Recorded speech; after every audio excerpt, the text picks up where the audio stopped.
The hall was silent, so silent that even fear felt loud. The alien courtroom was massive, bigger than any human city square, with glowing floors and tall crystal walls that floated slightly above the ground. Strange symbols moved slowly in the air like living words, changing color as if they were breathing. At the center of the hall stood a single figure, small, weak, and very human. Alien guards dragged him forward without care, their armored hands tight around his arms. The human prisoner stumbled with every step, his legs shaking, his clothes torn and old. No one in the courtroom looked impressed. To them, he was nothing, just another human caught at the wrong time. Humans lost wars, humans begged, humans broke. This one looked no different. He was older than most soldiers, with gray hair and tired eyes. His face showed no anger, no fear, just exhaustion. At the far end of the hall, raised high above everyone else, sat the alien queen. Her throne was carved from dark stone and glowing metal, shaped like wings folded in rest. She was tall, elegant, and terrifying. Her presence alone made the guard straighten and the council members lower their eyes. This was the ruler of an empire that crushed stars and erased worlds. Everyone expected the same ending. The human would be judged, punished, and forgotten. That was how it always went. The guard stopped and forced the human to his knees. His hands were bound, his head pushed down. The silence grew heavier. Then the queen stood up. The sound of her movement echoed across the hall, sharp and final. Every alien froze. This was not part of the plan. She stepped forward slowly, her eyes fixed on the kneeling human. Her voice carried across the room, calm but powerful. "Do you recognize me, human?" The words cut through the silence like a blade. The human slowly lifted his head, confused. He squinted, trying to focus on her face. To him, she looked like every other alien leader he had seen, cold, distant, untouchable. He shook his head slightly. "No," he said softly. A quiet reaction spread through the courtroom. Whispers moved between the council members. Why was the queen asking questions? Why was she even speaking to a human? The queen studied his face closely. Her expression did not change, but her eyes did. They were not angry. They were not cruel. They were filled with something dangerous memory. "You truly do not remember?" she asked. The human swallowed. "I have met many aliens," he said, his voice weak but honest. I do not remember faces." Some of the council members looked offended. Others laughed quietly. The queen raised one hand, and the room fell silent again. She walked closer, step by step, until she stood only a few meters from him. The human could feel her presence, like pressure on his chest. Still, he did not look away. Something about her felt different. The queen spoke again, slower this time. "Years ago," she said, "during the border war on a broken planet." The human's eyes narrowed slightly. He remembered that war. Everyone did. Bodies, fire screams. The queen continued. "A child was found among the ruins," she said. The human's breath caught for just a moment. The courtroom watched closely now. "That child was wounded," the queen said. "Alone and marked as an enemy." The human looked down, his memory waking up. The queen's voice lowered. "A human soldier ignored orders," she said. "Ignored fear, ignored hatred." The human's hands clenched. "He carried that child to safety," the queen said. "Used his own medical supplies." The room was completely silent. "He left without asking for reward," she said. "Without asking for a name." The human slowly looked up again, his eyes wide now. The queen stopped directly in front of him. Her voice softened, just enough for the moment to feel unreal. "You saved my daughter once," she said, "and you never even asked my name." Shock spread through the courtroom like fire. Council members stood up, shouting in disbelief. The guards tightened their grip, unsure what to do. The human just stared, his mouth slightly open. "That child," he whispered. "She lived." The queen nodded once. "She lived," she said. The human closed his eyes, a quiet breath leaving his chest. Around him, the galaxy had just changed. And before the story goes any further, if you enjoy slow, emotional sci-fi stories like this, gently consider subscribing to this channel, because this is only the beginning. The memory returned slowly, like fire under ash. Years earlier, far from the shining alien courtroom, there was a border planet with no real name. Humans called it a number. Aliens called it a warning. The sky there was always red, filled with smoke and broken ships. The ground was cracked and burned, covered with metal and bodies. This planet was not meant for life. It was meant for war. The human soldier was young then, much younger than the man kneeling in the courtroom. His armor was scratched, his helmet broken, his hands shaking from noise and fear. He had landed with a unit that no longer existed. Friends he laughed with only hours ago were now silent shapes on the ground. His orders were simple. Move forward, survive, retreat if possible. There was no talk of heroes, only numbers and chances. When the battle finally ended, it did not end with victory. It ended with quiet, the kind of quiet that follows screaming. The human walked alone through the ruins, his weapon held low, his eyes scanning for movement. He did not expect to find anyone alive. That planet rarely allowed survivors. Then he heard it, a sound too soft to be a weapon, a small noise, broken and scared. He stopped moving. His training told him to ignore it. Enemy traps often sounded like crying. He waited, listening carefully. The sound came again, this time clearer. It was not a signal. It was fear. He moved slowly toward the sound, stepping over shattered metal and blackened stone. Behind a fallen wall, he saw her, a small alien child. She was curled against the ground, her skin burned, her breathing uneven. Her eyes were wide and glowing with terror. She tried to crawl away when she saw him, too weak to run, too afraid to stay. The human froze. This was the enemy. This was what he had been sent to fight. He could turn around. He could pretend he never saw her. No one would blame him. No one would ever know. The war did not care about one child. The galaxy would not stop for mercy. The child made a small sound again, her body shaking. The human lowered his weapon, slowly, carefully. He raised his empty hand instead. "I will not hurt you," he said quietly, though he knew she might not understand. She stared at him, frozen between fear and hope. The human looked around. The battlefield was still dangerous. Any moment, patrols could return. He made a choice, a small one, but choices were everything. He knelt beside her and opened his medical kit. It was nearly empty. He had already used most of it on himself and others. He cleaned her wounds with shaking hands. She flinched but did not scream. He wrapped her injuries with the last of his supplies. Every second felt stolen. He lifted her carefully, surprised by how light she was. She did not fight him. She was too tired. He moved through the ruins, staying low, avoiding open ground.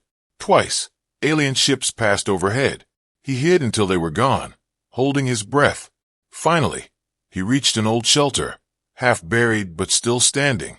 He placed the child inside, where the air was cleaner and the ground was safe. She looked up at him, confused, scared, but alive.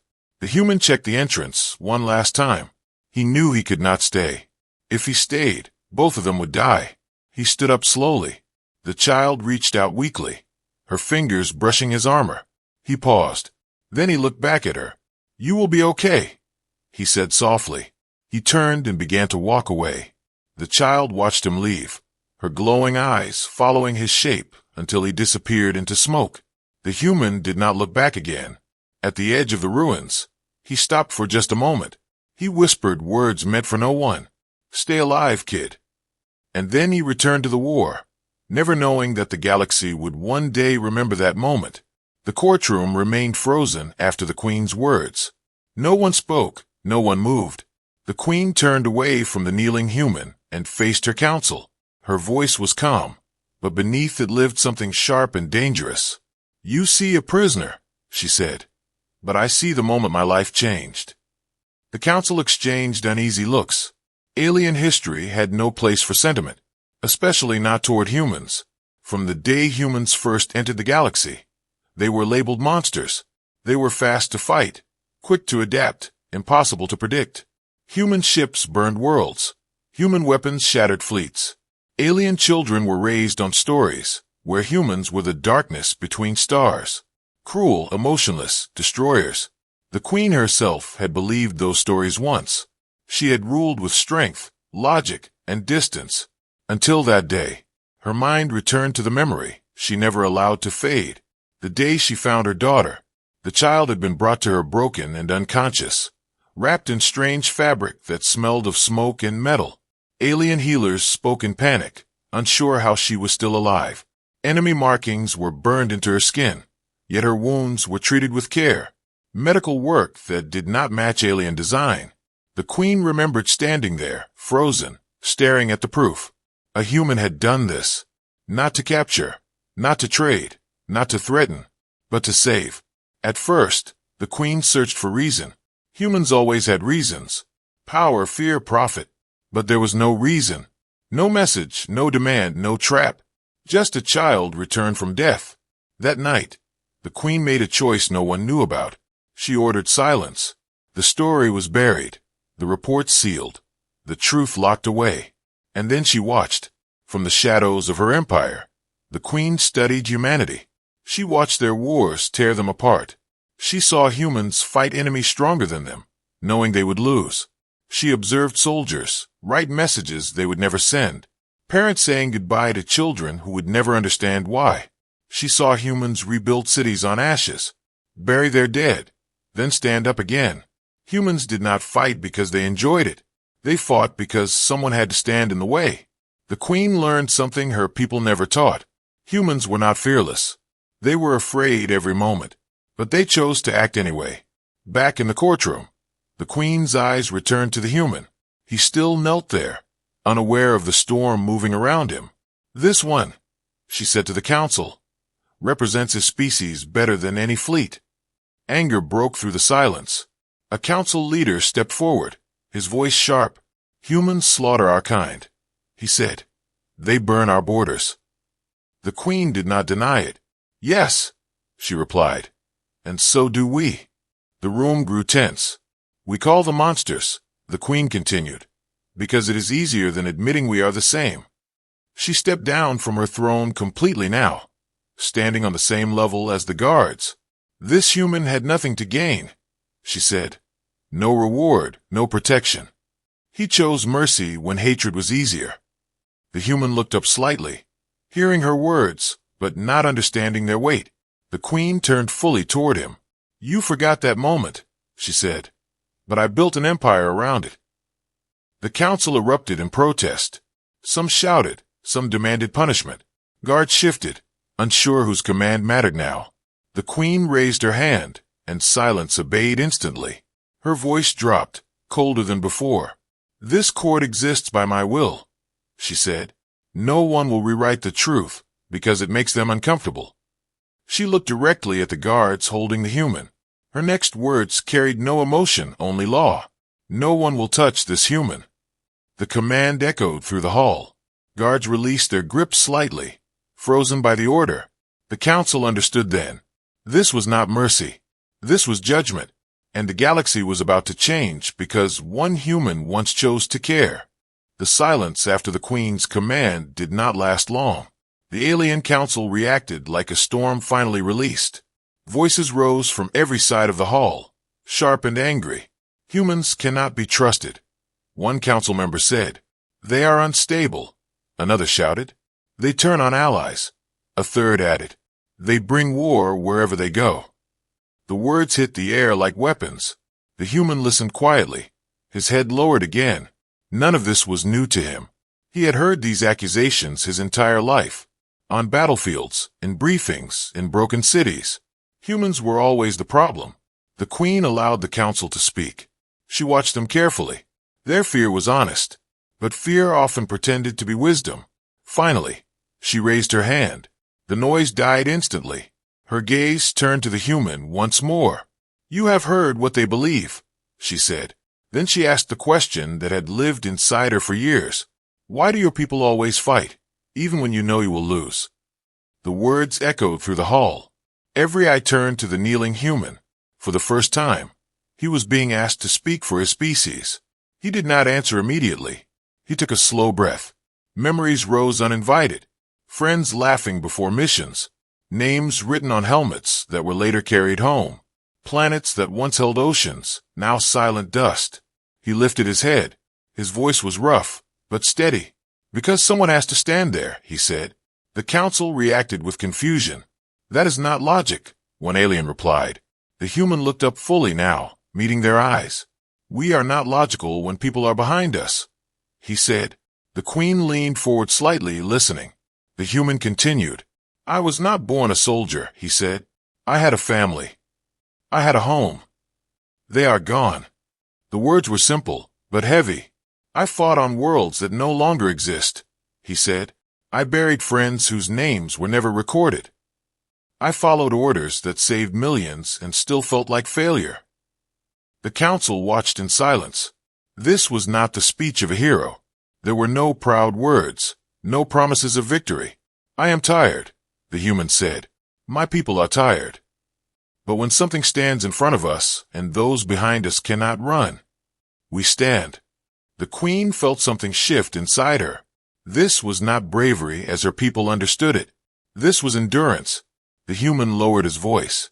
We lose because we choose to slow the enemy, he said. We lose because retreat leaves others to die.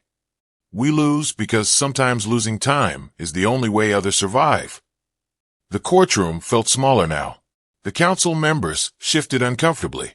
They had measured wars by territory and numbers, not by cost carried forward. The human looked down at his bound hands. I am not a hero, he said. I did not save the child because it mattered. I saved her because she was there.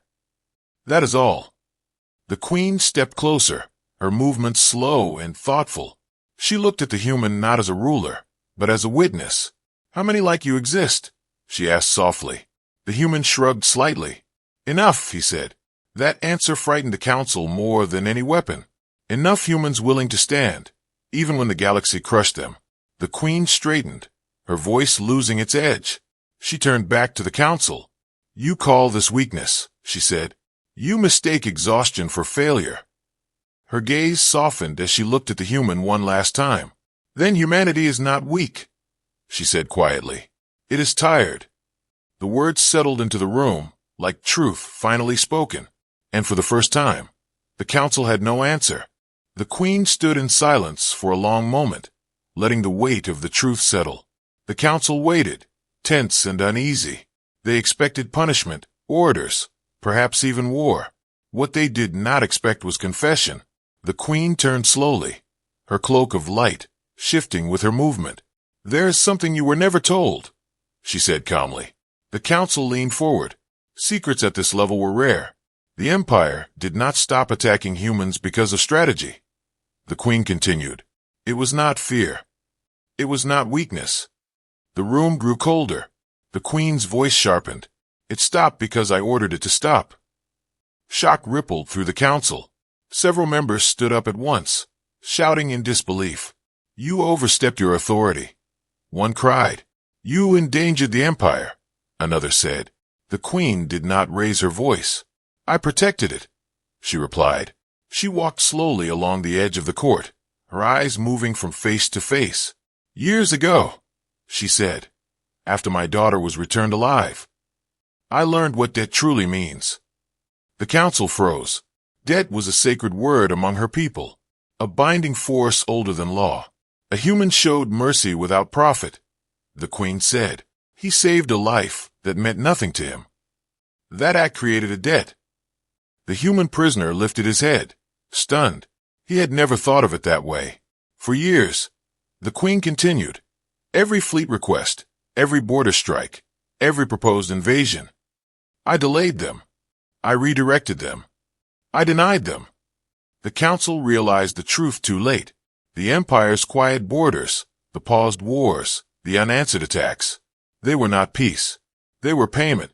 You traded imperial dominance for a single human, a council member said in disbelief.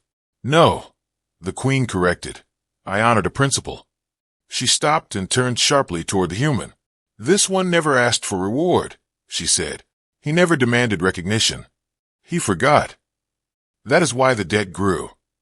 The human felt his chest tighten. Around him, power was shifting like gravity itself. The queen raised her hand again.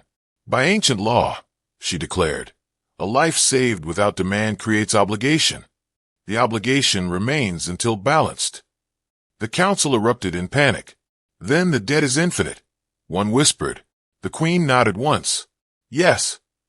Silence crushed the room. The queen turned back toward the guards. Release him, she commanded. The guards hesitated only for a second before unlocking the human's restraints. Chains fell to the floor with a sharp echo. The human staggered slightly, unused to standing freely. This human is free, the queen said. Gasps filled the hall. Not only free, she continued, her voice growing stronger. He is protected. The council shouted in outrage. To protect a human is to invite rebellion. One cried. The queen's eyes burned with authority. Then let them rebel, she said. She stepped closer to the human. From this moment, she said, any harm to him is harm to me. The meaning was clear. To touch the human was to challenge the throne itself. The human looked up at her, overwhelmed. I did nothing, he said quietly. The queen met his gaze. You did everything, she replied. She turned to the council one final time. You taught our people that strength is control, she said.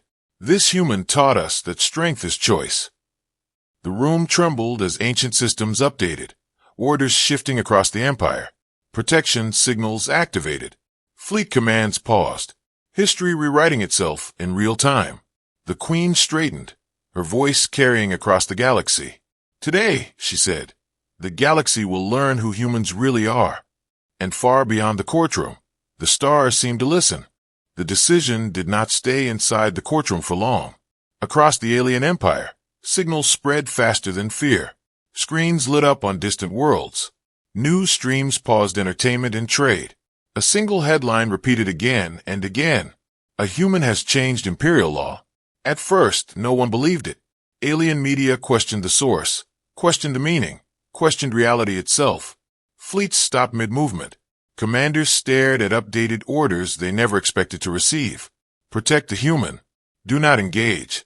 Observe only. On border worlds, soldiers lowered weapons in confusion. For the first time in decades, human ships were not targeted. Other species watched carefully. They had learned to fear humans. They had learned to avoid them. Now they had to rethink everything. Stories surfaced from forgotten places. Old recordings, half-buried reports. Humans pulling allies from burning wrecks. Humans staying behind to hold doors. Humans dying so evacuation ships could escape. These stories had always existed. They were simply ignored. Now the galaxy was forced to look. In the center of it all, the human stood quietly in a guarded chamber. He felt small again.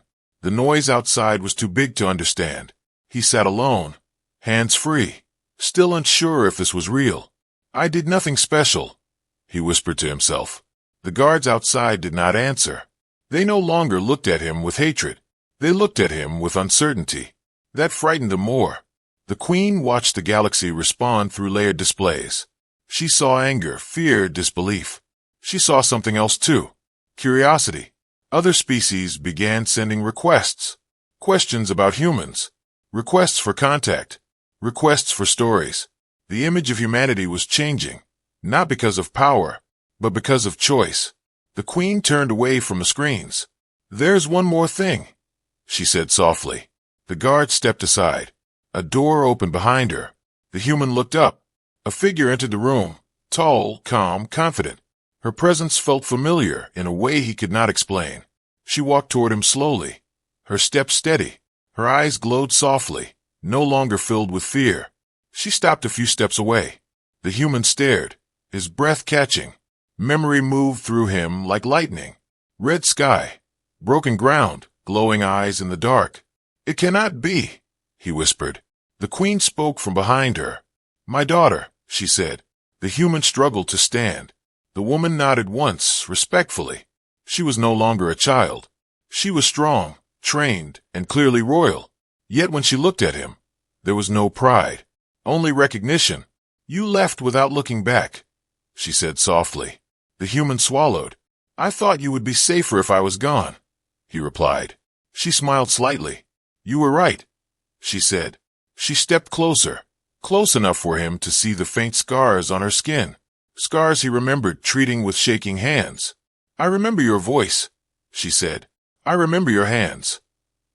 I remember you telling me to live. The human felt his eyes burn. I never knew who you were, he said. That mattered, she replied, because you never cared. The queen watched quietly. This was not a political moment. It was proof. The daughter turned slightly, addressing both the human and the room. Because of him, she said, I became more than a survivor. I studied humans, she continued. I learned their language, their history. I learned how often they lose, and how rarely they stop. She looked directly at him now, her voice steady. I lived because you cared. The words settled into the room, like a promise fulfilled. The human closed his eyes for a moment. For the first time in his life, the weight felt lighter. And across the galaxy, humanity was no longer just a threat. It was a question. The courtroom felt different now.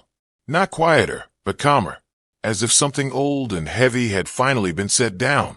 The queen stepped forward one last time, standing where all could see her. Her voice carried across the hall, not as a ruler speaking to subjects, but as a witness speaking to history. What happened here will not be forgotten, she said. The council listened, no longer angry, no longer certain. This galaxy has survived by strength alone for too long. The queen continued. We built empires on fear. We measured worth by destruction. She paused, letting her words settle. A single human showed us another path. The queen turned toward the human. You did not ask who the child was, she said. You did not ask what she could give you. You acted. That choice echoed farther than any fleet. The queen straightened, her voice sharpening slightly. To the galaxy, she declared. Hear this clearly. Never mistake kindness for weakness. The words carried beyond the courtroom, transmitted across stars, replayed on screens and ships. The human felt their weight, without fully understanding why. The queen turned to the guards. Prepare his return, she commanded. The human froze. Return, he repeated quietly. To your people, the queen said. Murmurs spread through the room. Humans were rarely returned. They were contained, traded, erased, never honored. A small escort of elite alien guards stepped forward, not as captors, as protection. You will travel under my seal, the queen said. Any who challenge you will answer to me. The human nodded slowly, still overwhelmed. I did not plan to change anything, he said, almost apologetic. The queen allowed herself a small smile. That is why you did, she replied. As preparations began, the queen's daughter stepped closer to him one final time. You will be watched now, she said gently, not with fear, with respect. He looked at her, seeing not the frightened child, but the future she represented. Live well, he said. She nodded. You taught me how. The journey back was quiet. The human ship moved through space under alien escort. Human pilots stared in disbelief at the symbols granting safe passage. Whispers spread through human channels. Questions without answers. Why now? Why him? When he finally returned to human space, the response was uncertain. Commanders were cautious. Soldiers were confused. But when the story spread, something changed. Not pride. Recognition. Humans did not cheer. They stood quietly, remembering their own forgotten acts. Across the galaxy, other species adjusted their plans. Some feared humans more than ever. Others reached out carefully, but none ignored them again. The queen watched it all from her throne. She knew peace would not come easily. Kindness never made the universe gentle, but it made it honest. She spoke softly, more to herself than anyone else. This is only the beginning. The human stood on a familiar world once more, looking at a sky that finally felt open. He was older, tired, still carrying loss. But now he carried something else. Proof. Not that humans were good, but that they chose to be. And in a galaxy of gods and monsters, humanity was remembered for mercy.